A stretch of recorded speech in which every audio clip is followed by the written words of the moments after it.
Hello, hello, hello, my PWC people, personal wellness clients.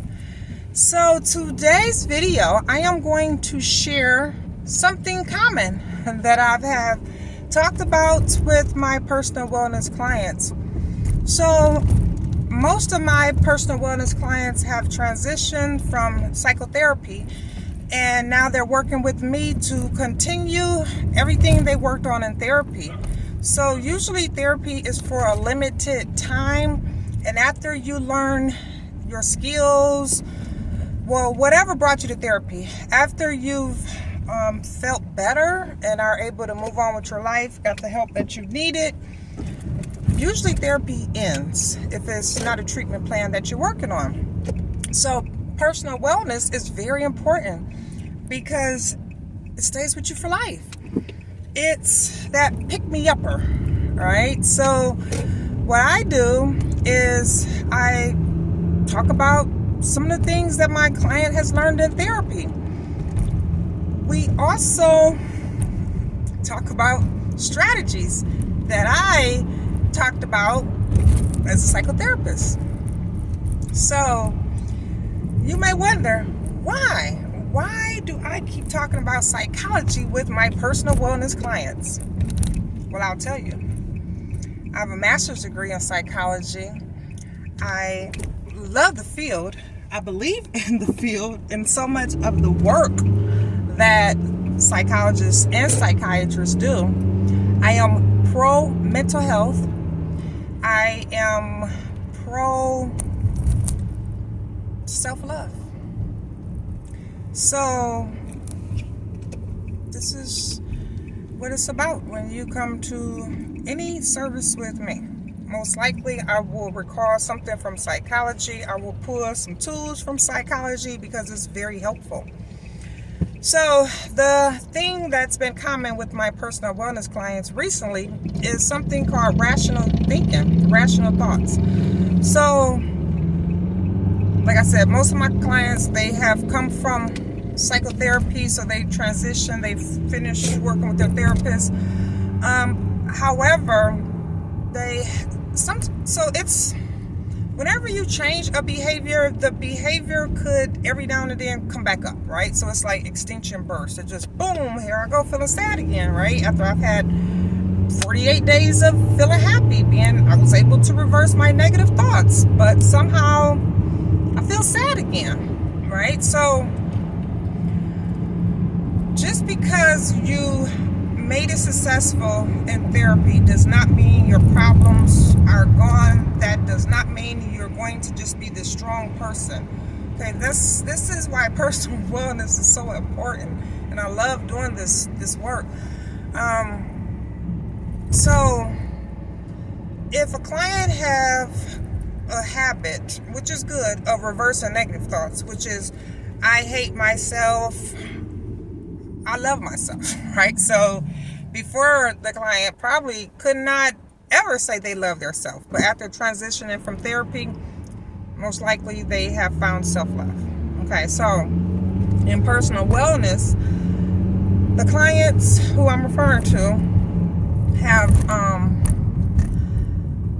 periodic negative thoughts, and what's happening is the negative thought is bringing a strong feeling.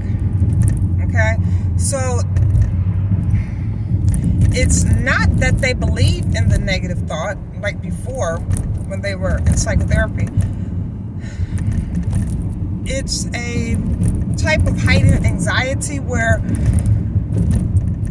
as soon as you have this thought, for example, you lose your job. So now you feel that everybody hates you. You're nothing. You're worthless. So now you begin to feel, right? You begin to feel. It's a feeling, right? So that feeling right there is what I'm working on with my clients, because the feeling, if we could catch it and acknowledge it, then that will help us a lot. So what I do with my personal wellness clients is I dive deeper in that feeling.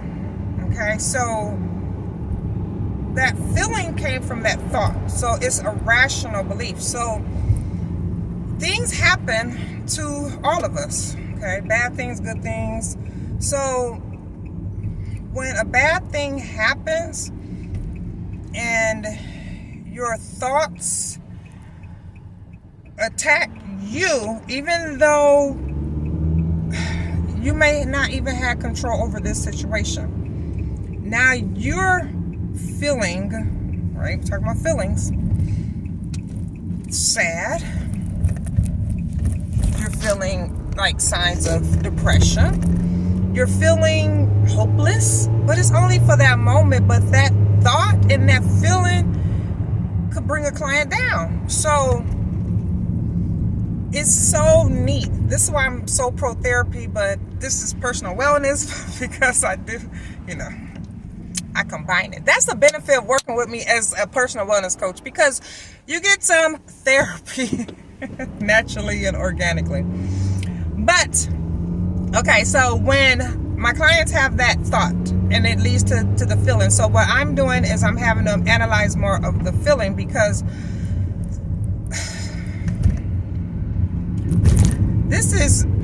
it's easy to say, but it's hard, because many people have these thoughts that everybody have to treat them fairly. And I get it. I do get it. But at the same time, no, everybody don't treat you fairly. Your thoughts matter. Okay? So if you have a thought that everybody have to treat you fairly, you're going to start feeling angry. You're going to start feeling insecurities, maybe jealous. Anything can happen from your thought. It depends on you. Everybody is different. You could take the same situation and put many people in there, and you'll have a lot of different reactions and responses. So back to my clients. So I am helping my clients to understand that the feeling they are feeling is not because of the incident that occurred. It's because of their thought about the incident that occurred. So in the example that I use, if you get fired from your job, or your job lay you off for anything, you lose your job.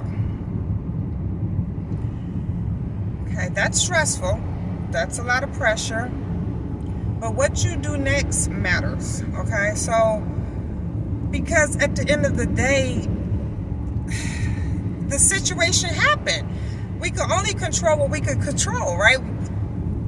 There's some things we cannot control, okay? So you lose your job, all right? So now you have to look at things like, what can I do now? What do I do now?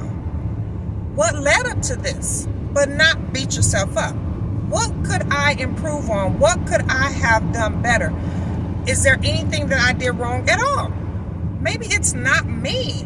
Maybe it's something else, but it's not me. So understanding that bad things happen to all of us, and sometimes, and a lot of times, we cannot control the situation. We can't control the outcome. Only thing we can control is ourselves, our thoughts, okay?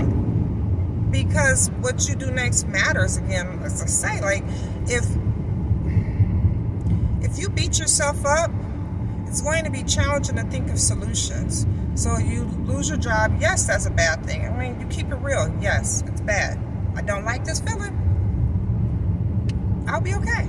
Let me think of something else. Let me check into my resources. Let me do some deep breathing, because you want to calm down your brain. Once we put different fears in our brain that lead to anxiety or panic attacks, now everyone is different, right? So sometimes it could be serious, where the person now is hyperventilating. They have to go to the hospital, right? All because of a thought and a feeling. Okay, so there's some people have hospital, meaning regular hospital and psychiatric hospital. Okay, it depends on the person. Everybody has a different genetic makeup, so it depends. This is why I'm saying, if if you know better, try to do better.